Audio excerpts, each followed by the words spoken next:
Sandali pa lang napapansin na nila mga gawi kong parang hindi pambabae. Kasi bis na Chinese garter, laruan ko ay text sa cholens. Tapos kajamin ko lagi noon mga sigang lalaki sa amin. Nung ako'y mag-high school ay napabarkada sa mga bay. Curious na babae na ang hanap din ay babae. Sa halip na makeup kit, bit-bit ko ay gitara. Tapos pormahan ko lagi ay long sleeves na t-shirt at faded na lonta. Pero nung makilala kita, nagbagong bigla ang aking timpla. Natutuwa ko na magpariban at mag-ahit ng kilay at least once a month. Hindi ko alam kung anong meron ka na sa akin ay nagpalambot ng bigla. Sinong mag-aakalang lalaki pala ang bibiyag sa tulad kong tigreng gala.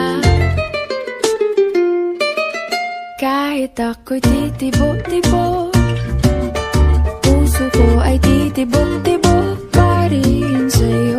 Isang halik mo lamang at ako ay tinatablan. At ang aking pagkababae ay nabubuhayan na para bang bulaklak na namumukadkad. Dahil alaga mo sa dilig at katamtamang sikat ng araw-araw mong pag-ibig sa aking buhay nagpapasarap.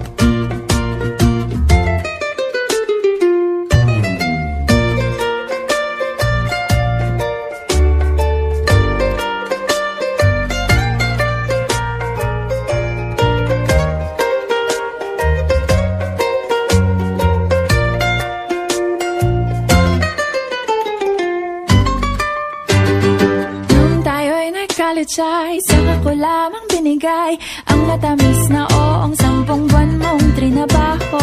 Sa halip na tsokolate at tipikal na mga diskarte, nabihag mo ko sa mga tula at sa mga kata mong pabebe. Kaya nga noong makilala kita, alam mo na agad na mayroong himala. Natutuwa kong magtakong at napadalas ang pagsuot ng bestidang pula. Pero di mo naman inasam na ako ay magbagong tuluyan para patunayang walang matigas na tinapay sa mainit na kape ng iyong pagmamahal.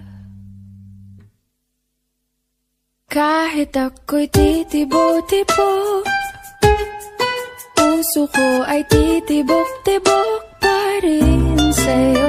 Isang halik mo lamang at ako ay tinatablan. At ang aking pagkababae ay nabubuhayan na para bang bulaklak na namumukadkad. Dahil alaga mo sa dilig at katamtamang sikat ng araw-araw mong pag-ibig sa aking buhay nagpapasarap.